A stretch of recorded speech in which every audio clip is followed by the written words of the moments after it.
আসসালামু আলাইকুম সবাইকে। যত সময় যায় অবাক হই খালি। বিশেষ করে অবাক হই ঢাকা-৮ আমাদের পাটোয়ারি আর আব্বাস ভাইয়ের নির্বাচনী এলাকা নিয়ে। পাটোয়ারি সাহেব হাদি ভাইয়ের এলাকায় নির্বাচন করবে, বেশ ভালো কথা। হাদি ভাইয়ের এলাকায় হাদি ভাইয়ের ইমোশনটারে ধারণ করে সে ইলেকশনে দাঁড়াইছে। তাই হাদি ভাইয়ের উপরে যখন মানুষ পানি মারছে তাও তো সে সাদরে গ্রহণ করছে। আর আপনার কিনা ২ কথা ১ কথা, এখানে ব্যাপার-স্যাপার আছে, তারপরেও আপনি নিতে পারতেছেন না। হ্যাঁ? মানে আজকে দেখলাম এক দোকানদার বা ভোটার তার এলাকার, তার সাথে আর্গুমেন্টে লেগে গেছে। তার ভাই ভালো এই সে, মানে কি টাইপের এক অবস্থা।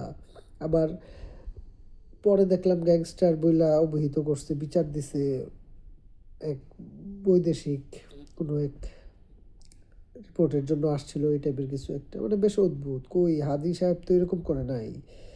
তার নাম বেইচা যে আপনি ইলেকশনটা করতেছেন এখানে, তার ইমোশনটা বেচা কই, এটা তো এরকম না বিষয়টা। আর এক হিসাবে তো মির্জা আব্বাসরে প্রশংসা করতে বাধ্য, কারণ বেচারা তো বেশ ধৈর্যের পরিচয় দিতেছে। তার নাতির বয়সী পোলাপাইনের এগেনস্টে কথা বলে আরও ঝামেলায় পড়বো, সেই জায়গায় সে চুপচাপ ভালো একটা ইয়া করতেছে। কারণ কথাগুলো ঝামেলা, কথা যত কম বলা যায় তার ব্যাপারে ততই ভালো।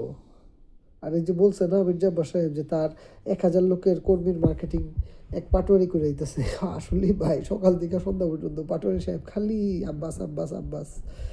আর আমার মনে হয় খালি ঢাকা-৮ শুধুমাত্র ইলেকশন হইতেছে এখন এই ধাক্কা ধাক্কি দেখা। যাই হোক, দেখা যাক কি হয়।